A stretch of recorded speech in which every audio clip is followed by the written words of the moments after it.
Welcome to the Big Vag Energy podcast. I'm Alex, and today I'm speaking to Pelham Spong. Pelham is a solution consultant in the software industry and a mom of two based out of Charleston, South Carolina.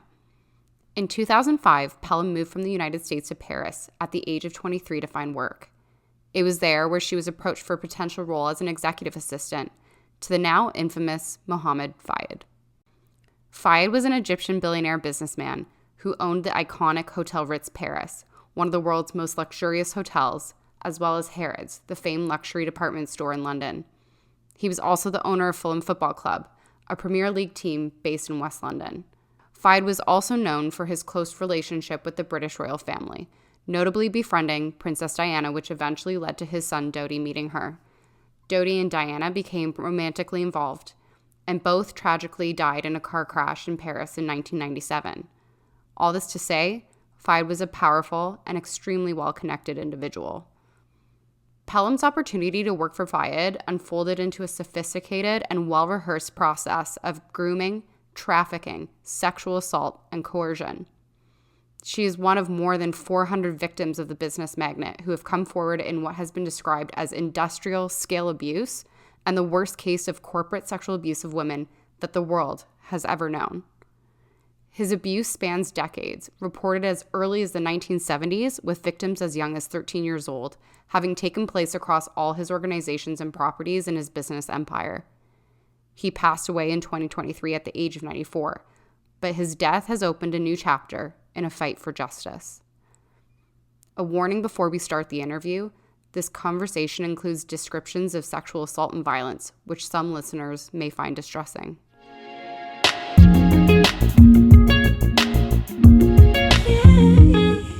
Hi, Pelham. Good morning. Good morning, Alex. Thank you so much for taking the time today to come speak to me on the podcast. Oh, I'm so excited to be here. It's just so serendipitous how this all worked out, isn't it? It really is. Before we get into the crux of the conversation, I want to start by learning more about you. I know that you're from Winsboro, South Carolina, and attended the College of Charleston. Take me back to who Pelham was in her early 20s and how that led you to your big move from the States to Paris. Yeah. Well, I'll go back before I got into College of Charleston because Winsboro, very small town, and I was 6 when I decided I wanted to be an actress. I became obsessed with the idea.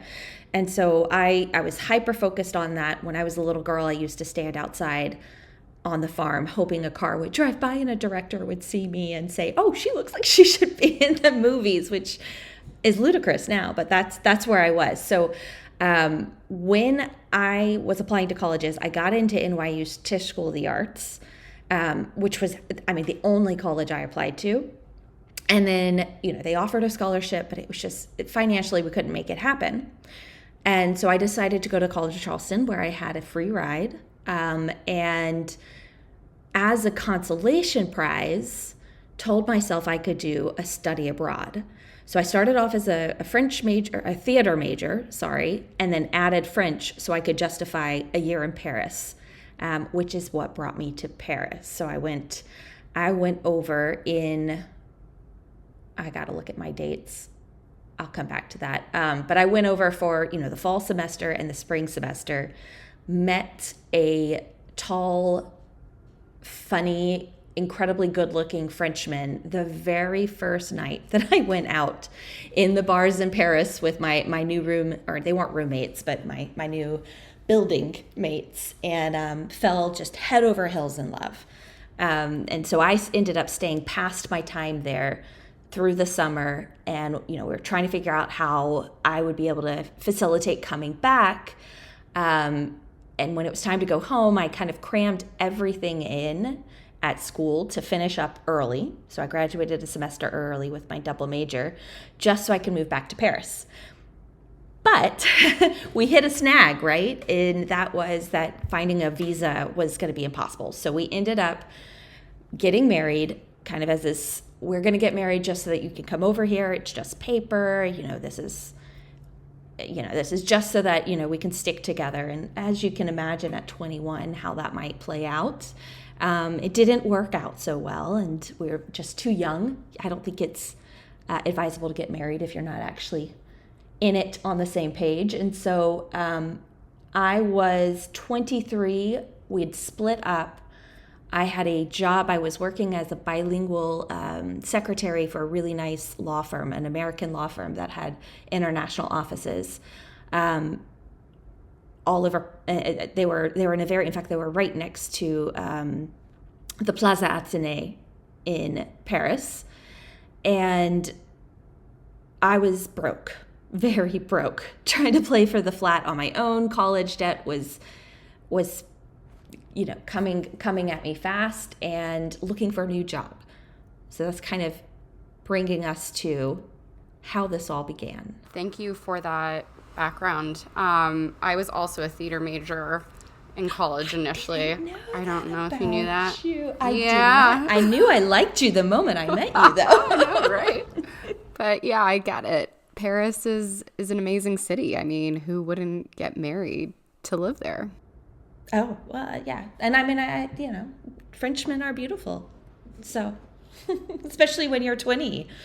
So, absolutely. So, you moved to Paris. You were struggling, as one does in their early 20s, trying to have an income while living in a European city with a high cost of living. No family. Completely on your own. Tell me about how this led you to cross paths with Fayed for the first time. Yeah. So I was looking for a new job, needed to bump my salary up, and I came across a new recruiter named Karine Carrieux. She had a cabinet de recrutement that specialized in bilingual placements. And I believe she told me she was brand new. And she had put up the sign in front of her building. And that day, somebody from Hôtel Ritz had come in to start talking to her about filling some jobs. So I had already kind of had some initial conversations with her, what sort of job I was looking for, when she sent me an email about a really awesome opportunity for a VIP family as a personal assistant, or PA, on a yacht in Monaco. And she couldn't tell me who it was, right? But she gave me these hints of he owns one of the Grand Palais here in, one of the hotels that's a palais here in Paris, and a very well-known department store in London. So this is 2008, and I'm in Paris, right, looking on Google. So I find the Al Fayed name, or Fayed, and put together the Ritz and Harrods, and I'm excited about this. So we have this initial conversation. She's going to put me through for the job, and so the first step was meeting with a woman at the Ritz Paris, as kind of like this is what the job is, passing me on. So I go to the Ritz, I meet her. There wasn't much information relayed to me about the job, but obviously she decided to move me forward. So they gave me an envelope of some cash for travel costs and a Eurostar ticket. And this is October of 2008. And I've got this appointment to meet with Al Fayed, or Fayed, at Harrods. In London? In London. And the night before the trip, I don't know if you remember, but there was a fire in the tunnels. And so Eurostar was closed down. It was mass disruption, and me and the recruiter, I'm panicking. And so what I ended up doing was taking the bus all the way up to the ferry, and then a bus into London. And I did have one family member, my uncle, and his family lives in London. And so I arrived, I don't know, some god awful hour in the middle of the night, or early morning, crashed at his place, slept in my cousin's one of my cousin's beds while he was at school for a couple hours, and then report to this appointment at Harrods. So at this stage, you're getting ready to meet Fayed for the first time for a second interview. Did you learn anything about him or know anything about him at this point? At that point, right, I knew nothing about him. aside from Princess Di and Dodi, right? That was obviously, I passed the Pont d'Alma almost every day at work. I was right, my office on Avenue Georges V, right? At the end of it is where I think there's a statue right there. Kind of there's a, it's not important, but right, I was aware of that piece of it. And obviously, going to the Ritz for this first interview is a very impressive thing to happen. Yeah, I'd never been in there. And then this appointment at Harrods. But I had tried to do some research on him, and I didn't find, I didn't know much about the family, right?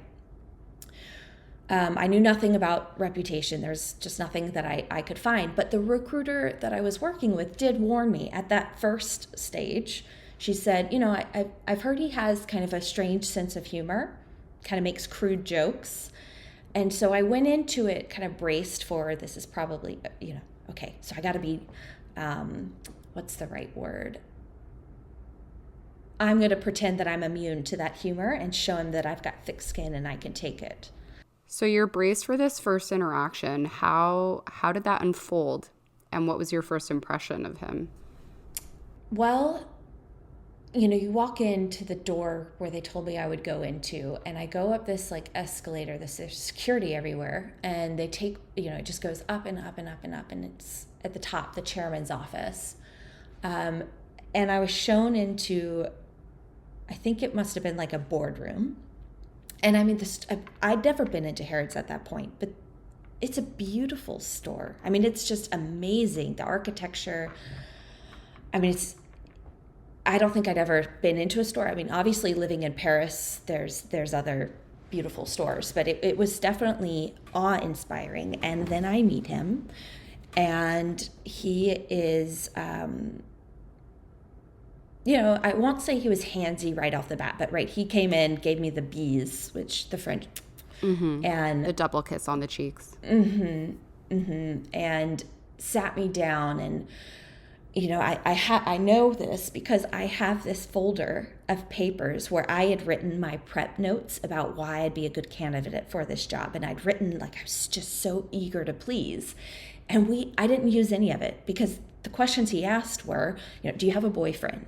And then he starts, what do you want out of life? And now looking over, because I wrote all of this down after it happened, it's clear he was fishing for the hook that he could pull me in. So he found it when I said that I was a theater major, and he starts talking about his son. And I mean, he did right off, right, the do you have a boyfriend? And I forget if it was at that point he said something like, well, you stick with me and you don't have to worry about that here. And I thought, a little odd. But again, I'm prepped for it. I know he's got crude humor, so I'm just going to smile, and I'm a Southerner, smile and nod and please. And once he starts talking about if I come on board, his network with his TV production company, I mean, I've got oh my God, my life is going to change, this excitement in me. And then he tells me that I need to go see the store, and he gives me a wad of cash, and he says I need to go up to the tea room, I need to go down to the women's wear, I need to walk around and see how beautiful his store is. And I just sensed I was going to be watched while I was doing this, and it was a test. And so right then and there began this pattern of, there's a test, I have to prove myself, and it's kind of those first little coercive control fingers that were being put out. So I did that, went to the tea room, ordered my La Durée pâtisserie, and then I walked around the women's wear, and he had given me, I want to say 200 pounds, which wasn't a lot of money for women's wear at Harrods, but I bought 2 pairs of shoes that were on sale, right? And so I did exactly what he said, and I thought, okay, I've proven I can follow his letter. And then I got back on I think the train was back open then, thank God, and I slept the entire way home and waited for an update from the recruiter.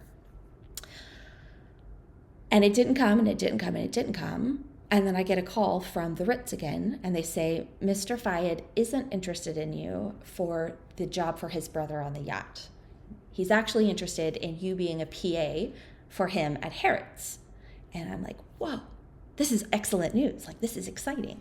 Yeah, I imagine it would be exciting. You have this offer to pivot into a role that presents an opportunity to work for arguably the most prestigious luxury department store in the world and worked directly for its notable high-profile owner.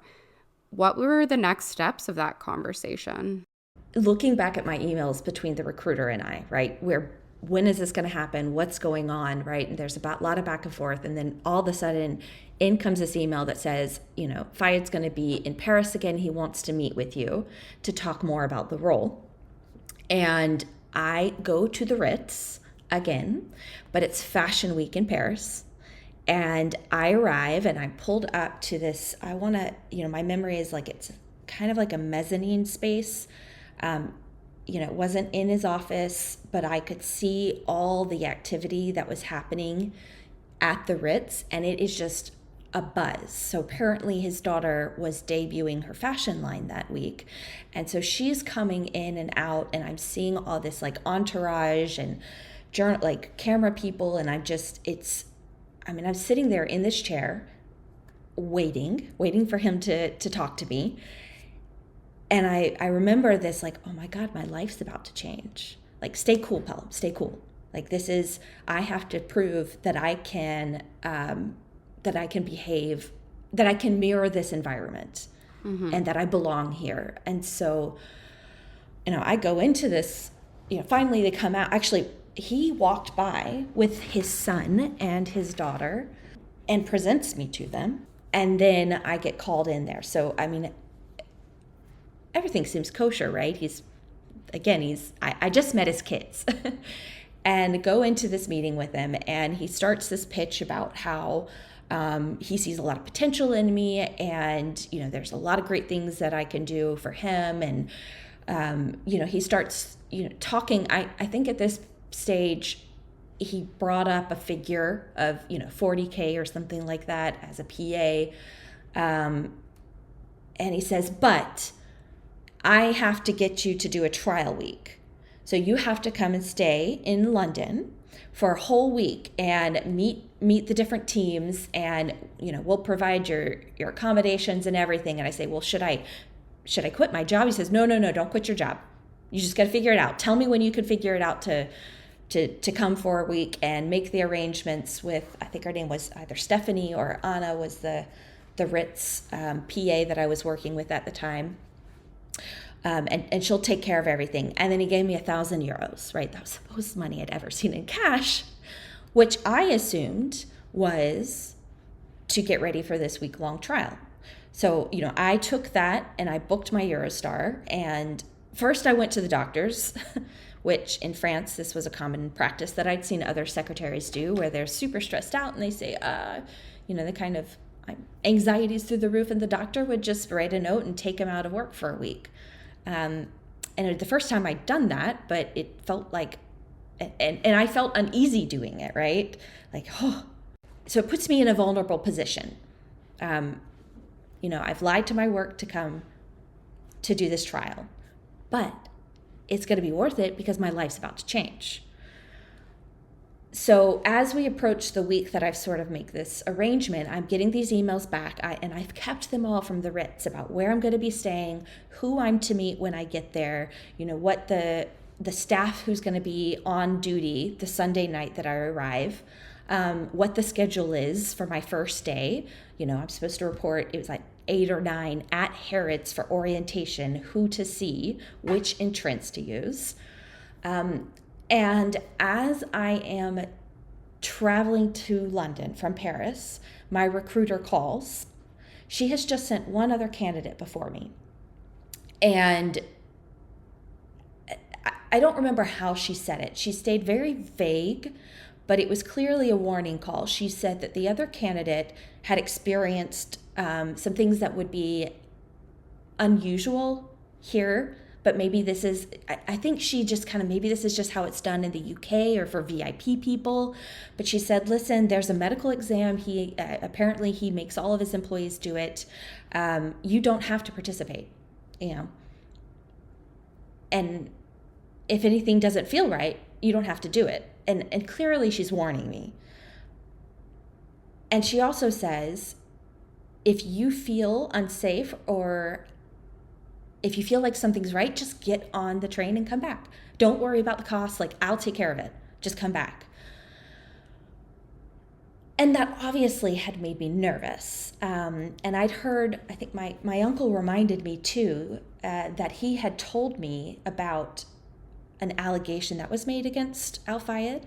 I don't remember knowing exactly what it was, but I heard there was something going. So I arrive at Park Lane on edge, nervous. The other thing that the recruiter had said is apparently he's very concerned with security. So don't talk to anybody in your room because it's likely that everything in the building is recorded. And you arrive to Park Lane and there are cameras everywhere on the building. And the entrance that you go in, or at least that I was pulled into, is into like this security room. And there's, bulletproof glass and some officers behind it and camera, like TVs showing the footage around the building. And this, I think her name was Antoinette, this young woman comes down and greets me. But, I now, I've got this sense of, holy shit, this is a big deal. I have to, this isn't, everything is kind of, I'm being watched. Again, this I'm being watched is sort of playing out into my head. I go up, I shown my room. It was on a staff floor. I think I was very close to the staff, like the kitchen. And there's an office, his Park Lane office, right? This is the home office staff. So I meet them. I met Elvis the parrot, which in a cage that was probably bigger than my kitchen in Paris, right? Elvis's room, or at least that's what my memory remembers, or that's the memory that I have. And I had dinner with them. I'm trying to get a feel for it. And it's the next morning, I wake up, I go to Harrods, I go to the entrance they told me, and I'm taken into an orientation with all sorts of staff, right? This is clearly everyone, cashiers, floor salespeople, and we're all in this room watching recordings, videos, promo stuff, filling out paperwork. I got my Harrods ID card, right? We went and got photos and I was given a Harrods ID card. This is orientation, right? I still haven't seen any sort of hiring paperwork or know what the role is. But at some point after lunch, someone comes in and says, reads my name and says, for the chairman's candidate or the chairman's office. And I just remember oh, okay. There was some sort of importance about it. Oh, yes, absolutely. And they pull me out. And she walks me down to the doctor's office in Harrods. And this is something he does. He takes such great care of us. Everybody does this medical just to make sure everything's good and for your benefit. And I walk in and I'm presented, Dr. Wendy Snell was her name. And she starts same sort of pitch. This is, he takes great care of his employees. This is for your benefit. These are the things I'm going to do. And then she mentions, it's all inclusive, and that includes a gynecological exam. And that's where the bell went off. This is what Carrie, my recruiter, was warning me about. And so I paused and I said, okay, it's completely confidential, everything that happens between you and me. And she said, absolutely. This is just between you and me. Everything's going to be confidential. So she said that. She clarified that to me. And was there any other reason or justification as to why a medical was required? No, he just takes care of his employees. It's a benefit, a perk, right? And of course, with hindsight, I look back at that and I'm like, it's taken me years in telling this story to stop criticizing myself when I tell it. And I want to say I have told this story probably 1,000 times at this point. And when I used to get to this part of the story, I would say things like, screaming red flag, what the flag? I can't believe that I was so naive. And I'd have a lot of judgment about myself and why I accepted to do this. There was so much in place, right? And this is a benefit, and this is a world I don't know, and maybe this is normal if you're a PA to a VIP. Well, that's the thing. I think if you're entry level, early on in your career, working for this large corporation where they make it seem like this is standard practice. Everyone at this organization does it. It's a perk, like you've mentioned. You're also not from this country. So as far as you're concerned, maybe this is just a cultural difference where this is the norm, right? But we also have this implicit trust with our medical system where we don't think to question it. I don't even want to say that it's necessarily changes with age, but you were made to believe that this was for your benefit. Yeah. And that it's completely confidential. So I think this is totally understandable as to why you moved forward with it. Yeah, right. And isn't that part of your HIPAA oath? That's kind of what I assumed. So I went through, the exam. It's sight, vision, hearing, all that, and then the gynecological piece. And I don't remember. I think right away we knew that I had some sort of infection, and she was going to run some tests to see what it was. And they were going to prescribe me an antibiotic. And I will say, in my memory of this all happens that day, but it might have been a day or two after. At some point, I was taken to the pharmacy and picked up the antibiotic. Whether or not that happened right after this or the next day, not sure. But I did, right? I went to the doctor at Harrods and I picked up the antibiotic at Harrods. And then I was taken up to the Harrods chairman's office. I met the staff there. They clearly were the women, every single woman I met was gorgeous. But you saw the polish, the poshness of the Harrods women in comparison with the home office staff, right? They were very sharp. And so I'm impressed at this point. And I get pulled in to meet him there that sometime after the exam. And he says, how's everything going? Did you like it? Right? Good. I'll see you back at the office tonight. All right. So I know I'm going to be meeting with him after I get home. Home being, of course, his home. And so the day ends. I had dinner again with a staff member. And then at 10 o'clock, I remember sitting there like, when is this? Because I don't know about you, but like after a work day like that, I want to like get in my PJs and relax. But I'm sitting there in my interview clothes, just kind of twiddling my thumbs. When's he going to call? And it was 10 o'clock at night when somebody came to the door and got me and took me into his office. That is really late. I can see, though, why you would accommodate that. Your prospective employer has set you up, all expenses paid, to stay in London for a week. Here is this man who owns and runs this highly successful business. You think he's got to be so busy, but he's carving out time to make sure he's still giving me the opportunity to be considered for this role. And it's an exciting role. So yeah, sure, I'll be flexible and I'll accommodate his schedule. Yeah. Tell me what happened next in his office. All right. So I am pulled into, and I think this was the first time I'd been at his office at home. I'd been in the staff office. And it's, my memory is, rather opulent wood paneling, lots of gold trimming stuff. And I don't know if his desk was covered in leather, but it was very, I don't know. I imagine it's what a wealthy person's office would look like. And he is in a dressing gown.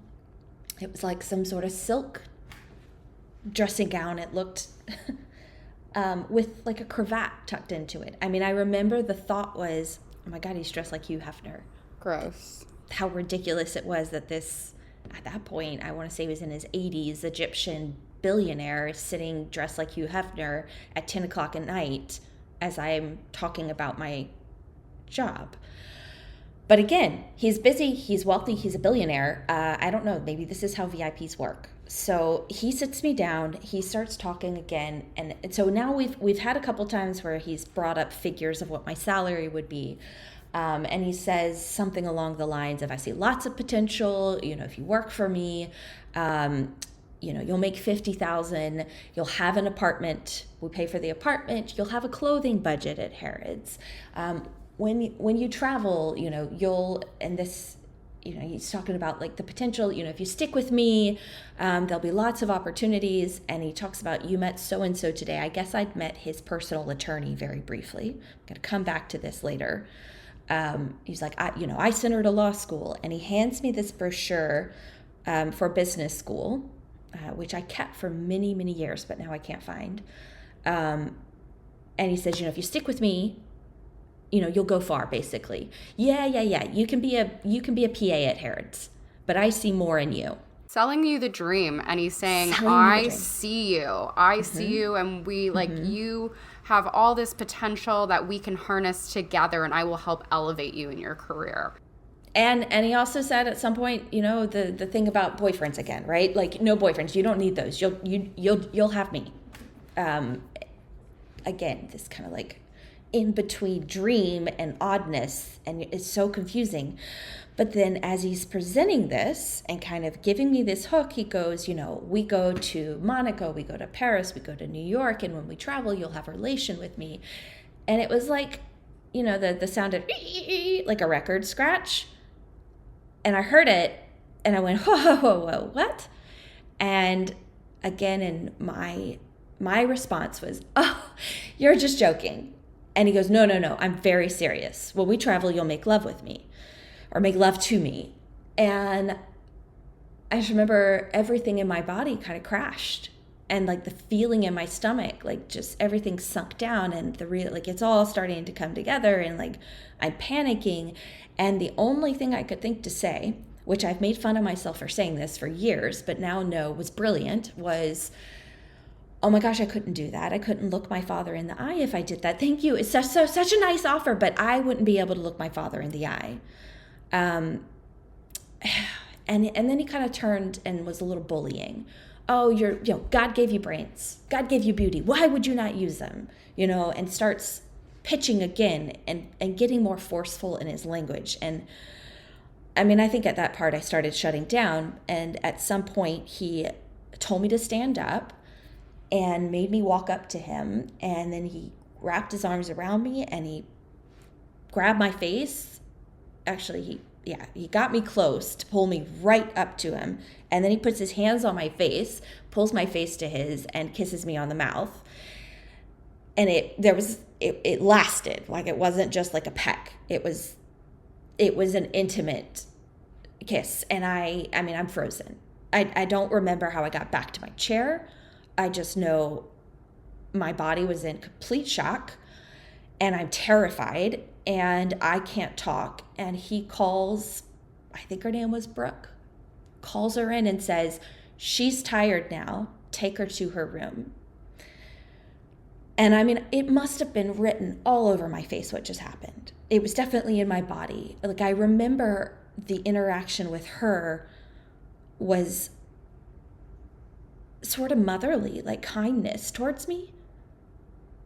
And she takes me back to my room, and now I know I'm in my room, and I know he's not just listening to anything that happens in this room. Like, I knew it in my body. He's watching me. And I remember I changed into pajamas under the sheets. And from that moment on, if I went to the bathroom, I put a towel over myself to pee. Like, I know now, like, there's cameras here too. And I'm sitting in my bed under the covers. I just desperately want to call somebody and tell somebody, but I can't. It's late at night and he's going to hear everything. And I sat there in the bed for, several hours. Could I do this? Could I sleep with an 80-year-old man for $50,000? An apartment, the apartment alone, right, was worth, because that's obviously rent in London or in Paris. It was driving me into a hole in Paris because I had an apartment I couldn't afford. And I've got student loan debts that are, I'm starting to get collection calls because I wasn't paying them because I was living in Paris paycheck to paycheck. And so I'm thinking, like, if I did this, I could get my family, I could fix my situation. I could help my family who are in a rough situation financially. Could I do it? And I spent the evening just anxious in bed, tossing and turning and mulling this over and considering it. And in the morning I woke up, I don't even know if I slept, but I put on running clothes, I grabbed my phone, I stuffed it into my sports bra, and I pretended to go for a run. And I went out to Hyde Park and I did a run lap because I figured they're watching me. And then I pulled out my phone and I called my dad. And I just poured it out. And that was the moment where like the reset happened. And my dad said, "Oh, Mona, you can't do this. Like, I'm very scared for you. You can't do this." And there was some rationalization, well, I don't know, it's that bad. No. I wasn't quite absorbing it all. But just to hear my own father, who knew me, say, "This isn't you. You can't do this," was such a relief. So I went back in and I stayed the rest of the week, but I kept having these back and forth conversations with him of, just let me have the PA job. The other stuff, I can't do that. But I'll happy to be a PA. And I was trying to prove to him, and he would, no, he would kind of think about it some more. You need some more time. And then he would give me money each time. And so I ended the week, and I went back to Paris and I told the recruiter everything that had happened. I don't know if I was as explicit, but eventually I would be with her about the kiss and the assault, or I should just call it an assault because that's what it was. But there was one more meeting with him at the Ritz where, again, I tried to, I'm ambitious. Just let me be a PA. I'll prove to you my worth. And he said, your paperwork, your visa, it's just so much effort. It takes so much time. But if you miss me, you know who to call, and we'll bring you on board, right? So basically, if I'm not sleeping with him, then no job. And I'm crushed because now at this point, I spent 2 months banking on this and getting my hopes up. And it wasn't real. It wasn't a real job. And I am so lucky because I knew enough at that point to know I couldn't do it and that it wasn't right. And I started documenting everything. I kept everything. And the recruiter and I think the first candidate, if my memory serves, her father might have been an attorney or something. And she decided to approach the Ritz with what had happened to the both of us. And she had me write down in detail, her words were "dans la peau d'un avocat," in the skin of an attorney, right? Everything that had happened chronologically, which is how, I've kept this alive in my memory because I wrote it down right after it happened. And I wrote this statement out, and then I hand wrote a statement too, especially after that last meeting, and I wrote it out in twice, and I signed and dated it, and she kept one copy and I kept the other. And we had some conversations. She was going to go meet with the director of the Ritz. She told me the name of who she was meeting with, and there's a lot of back and forth emails. Did you have it? No, it got pushed till Tuesday. And then there's this, it happened apparently, and she sends an email from the director at the Ritz saying, "Finally, Mr. Fayed's decided on none of the candidates. And thanks for coming yesterday, but basically you're not playing, we're done." And my memory is, fast forward a few months, she basically went out of business because they had monopolized her on all of these different positions for the Ritz, including this. And because he didn't get one of us, right? I think they pulled out and then she couldn't stay afloat. I don't know. I've got lots of questions about what happened when she met with him. It's possible that the other candidate is a victim and shared a similar experience to you. On that note, you're in touch and have built friendships with other victims. Having learned about their experiences and being able to compare it to your own, have you identified recurring patterns in his behavior? Absolutely. In the past couple months, I've read, of course, everything that comes out on him. I've got a Google alert every time a survivor comes forward and tells their story. Sometimes it takes me a while to get the courage to read it because it's very traumatic.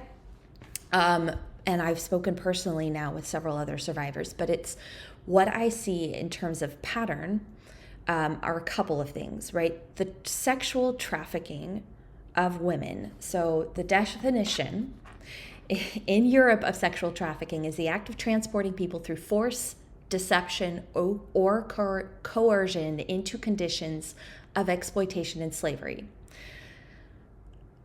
I was told about a job, and I was moved between France and London for a job that didn't exist. And money and bribery and threats about my security, intimidation, right, are all part of the coercive methods that were used to get me back and forth, to get me into a place of vulnerability where I'm stuck in his apartment, unable to call out. That is a story that repeats and repeats itself among survivors, right? The type of woman that he liked. It didn't matter, stature, like class. He clearly liked them young. So I think we're all under a certain age. But there's an element of vulnerability in each of our stories, whether or not it's financial, family, youth, right? The money, the impressiveness, and in a lot of cases, like actual physical threats were used. This is sexual trafficking. I remember the first time I put that sentence into my head. I am a victim of sexual human trafficking, and it didn't feel real. Because look at me. I am well educated. I hate to say this, but I am a white woman from the South in the USA. I'm not wealthy, but I'm not poor. How can I be a sexual trafficking victim? There's stories out there about the daughter of the American ambassador to the UK being imprisoned on the yacht without a phone, and the Secret Service and the CIA and Margaret Thatcher all getting involved to bring her back in. And she too is a sexual trafficking victim, just as this 15-year-old who thought she was getting a dream job at Harrods. And I didn't talk about this in my story, right? I forgot to mention this. In 2008, there was a 15-year-old who had been assaulted by him, or it had come out that she was assaulted.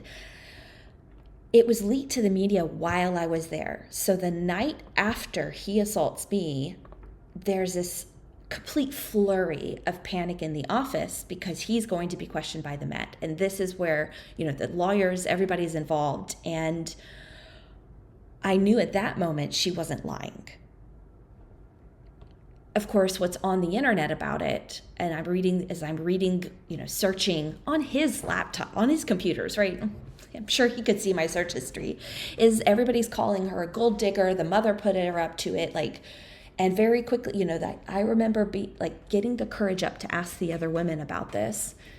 And they said, oh, it's all made up. It's all just it's a scam for money.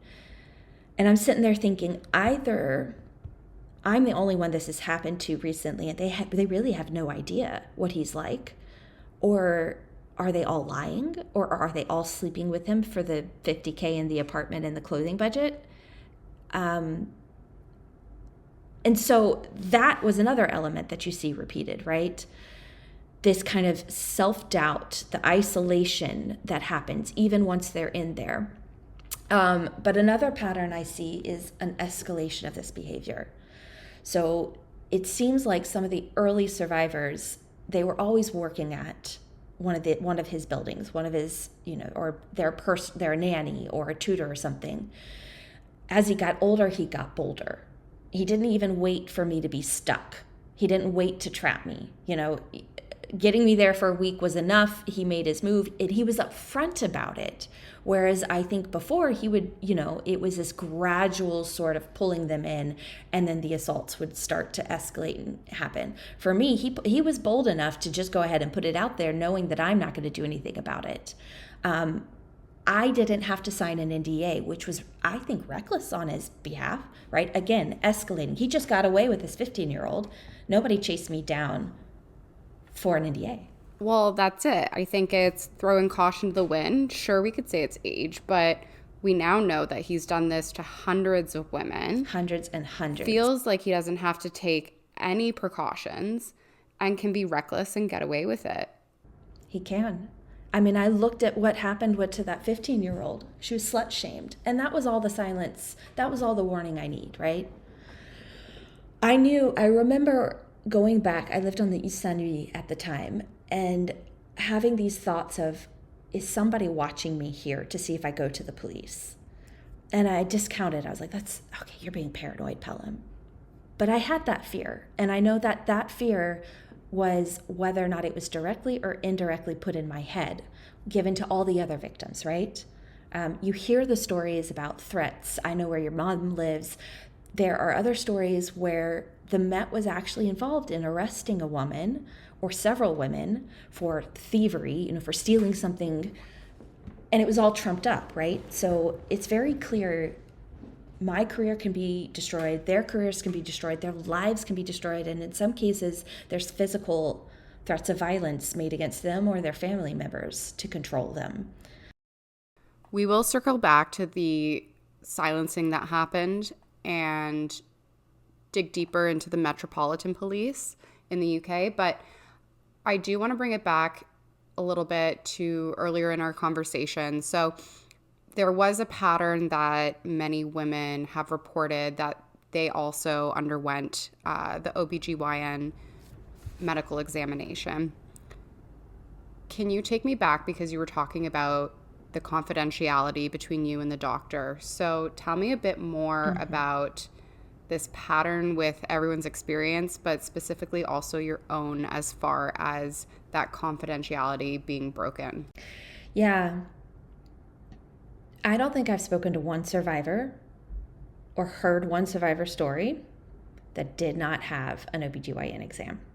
Like, he did not assault any woman until he had the signal that she was quote unquote clean.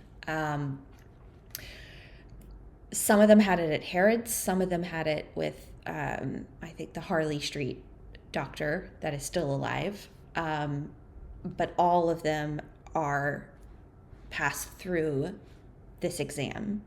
And it does seem like, because I've heard stories of employees who were basically at the Ritz in Paris, and they come to Harrods for the exam.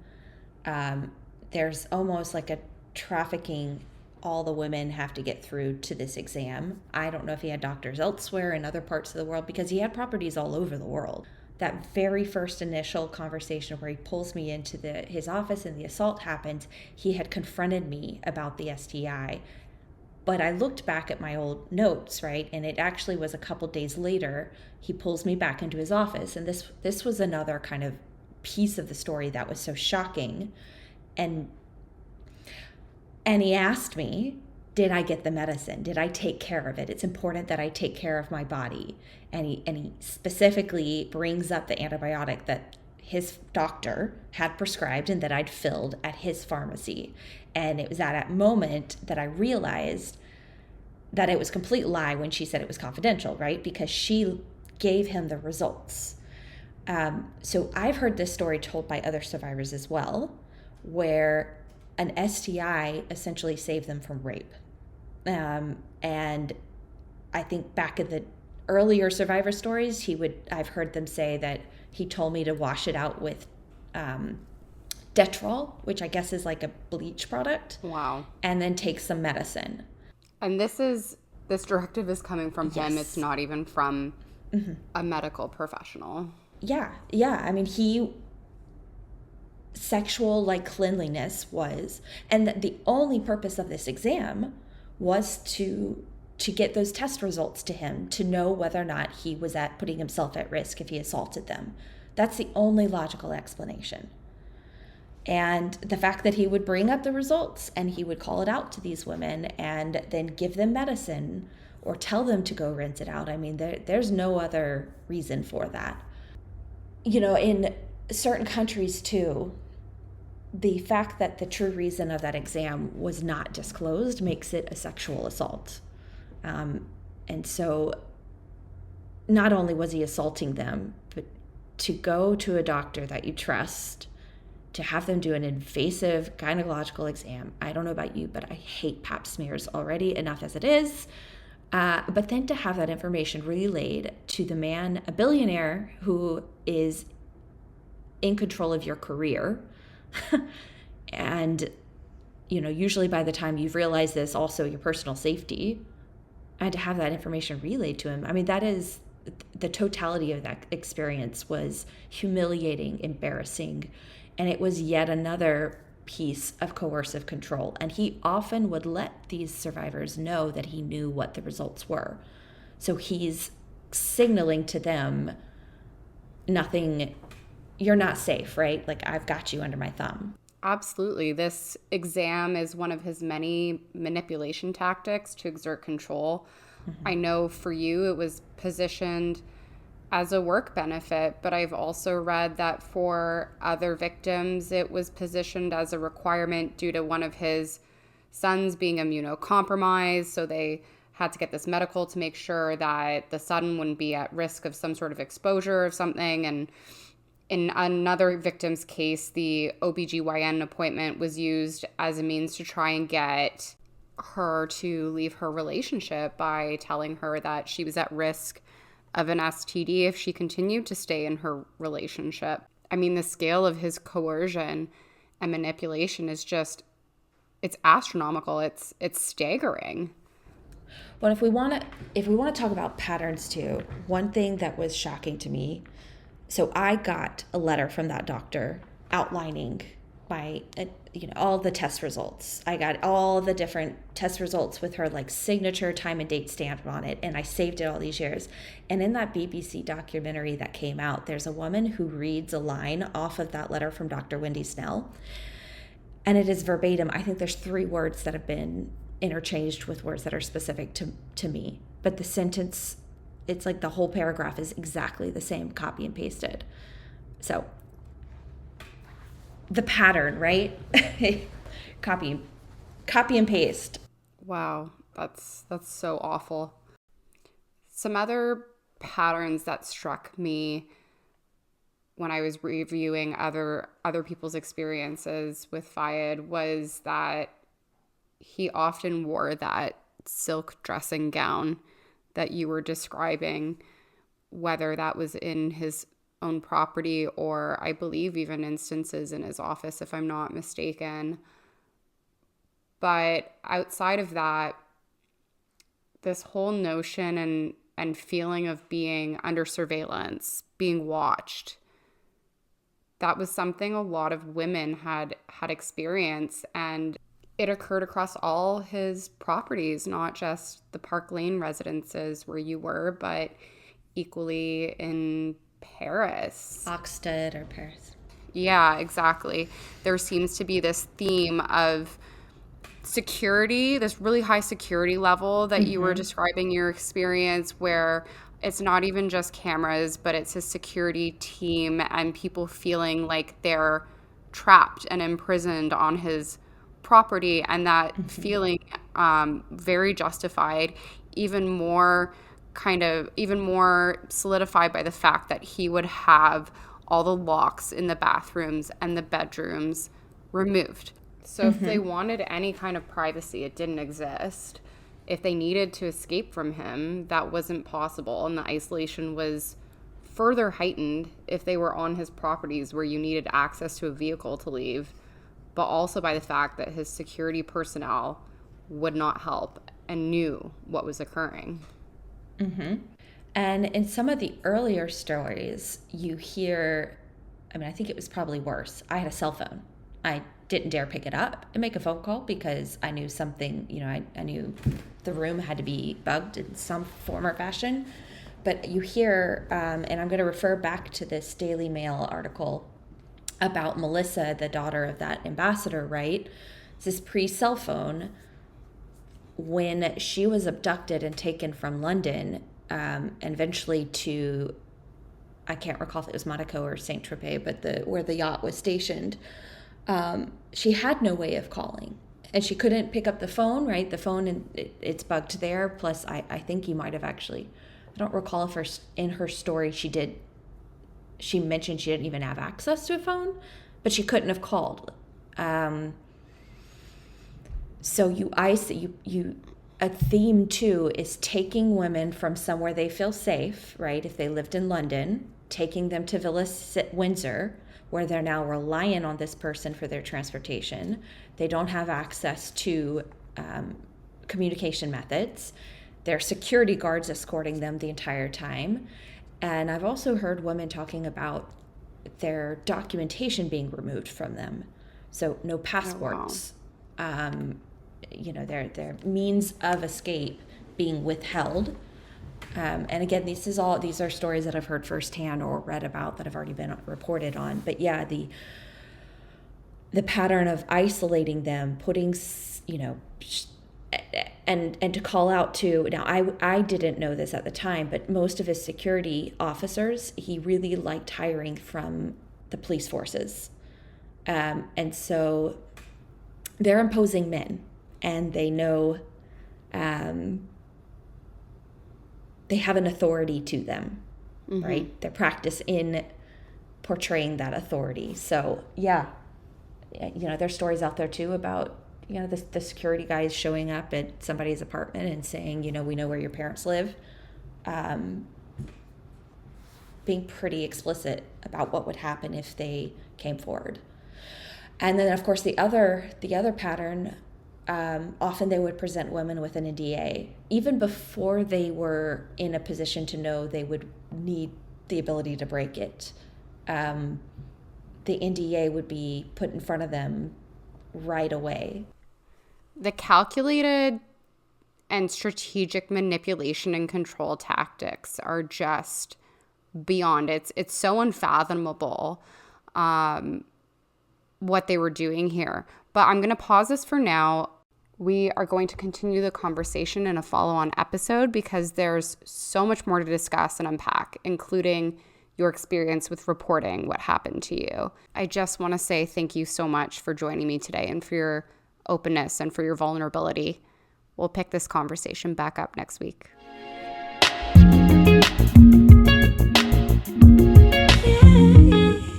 Thank you for listening to today's episode. Please make sure to hit that subscribe button if you haven't already, leave a review, and share it. Make sure to also follow us on Instagram. Our handle is the Big Vag Energy Pod, and email us with any feedback at thebigvagenergypodcast@gmail.com.